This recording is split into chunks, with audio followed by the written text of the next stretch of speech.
everyone, Michelle here at Serendipity.House in New Hampshire, and I've just completed a couple more canvases that I used the Grizel Toile paint inlay on, and I thought you might like to see the process and how I go about stylistically creating a couple of different things using the same inlay. Grizel Toile paint inlay and the rose chintz combined on this one, which looks very different from the same two inlays combined on this one. Do you want to make your own canvas with me? Because I am doing an online class and I have a kit already. We'll go through this step by step, you and I together in a group. Check it out. I'll drop the link here and you can find it on my website, Serendipity.House. Can't wait to see you there.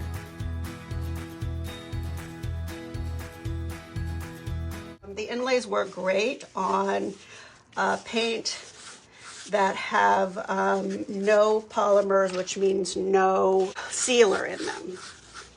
That is the way they are recommended. Of course, you've seen me break the rules already. But with this one, I am using paint that's natural clay-based paint. And when you're using this kind of paint, you could actually leave your inlays on for, I've left them overnight and they've been fine because I can reactivate my paint with water. So I'm being pretty generous. You want to leave a space on the top so that you have a way to attach it to a pole or a strip of wood so you can hang it. There's two sides to the paper. With this particular one, it's a little bit harder to tell because it's light, but this is the pigment side. Hopefully you can see the difference there. The grid lines will show up nice and dark on the side that you want facing up. So here we go. I'm just going to kind of center it, and I want to leave myself some space at the top.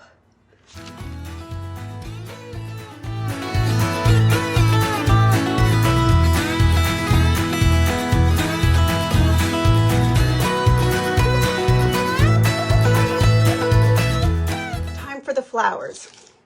Here's my idea. I am going to be taking my white and my gray and I'm going to be extending branches. These can be coming off some of the branches and I'll combine some of these colors. The only thing that I'm paying attention to now, see how different this paper is? You can tell the bright side is what is the inlay and that's what goes down. Easier to see on this particular design. I want to make sure that my flowers are going up, so my whole design is going in the same direction.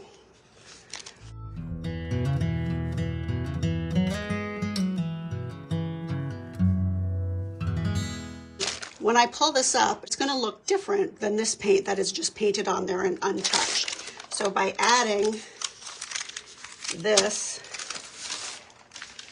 right now, it's going to pick up some of the paint and make it so that the untouched pieces match.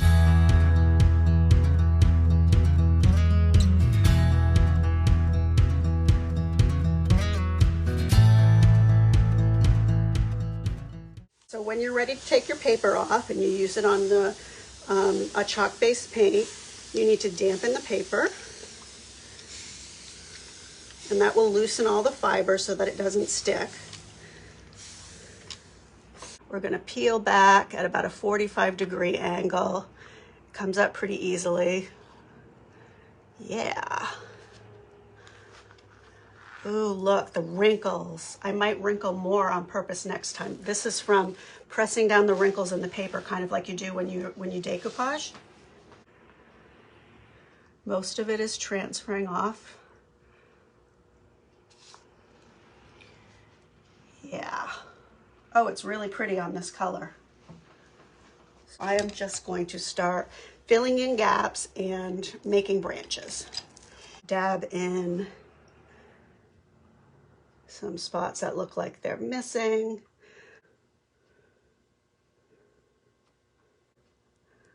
I'll be adding some green in here, but I just want to kind of, there we go. Have that not float. I don't know why it bothers me so much, but I just don't want my things floating. Okay. Be mine, and I hope you know I will love you for the rest of my life. Let's not waste time, oh, take this slow. We got miles behind us, but miles to go. So let's just break this down to the simplest truth. You and I as one will always be better than two.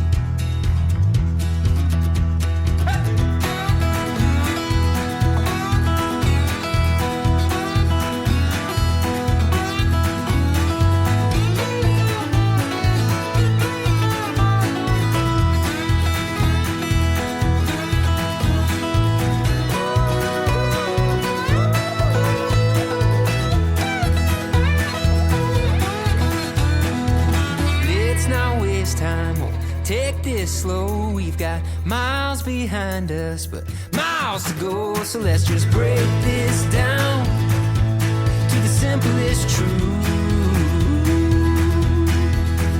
You and I as one will always be better than two.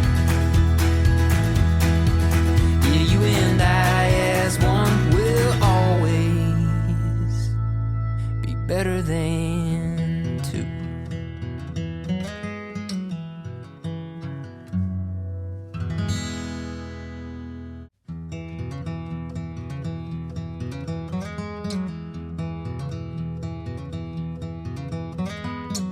Daisies blooming, sundress swaying in the breeze. I can't stop staring.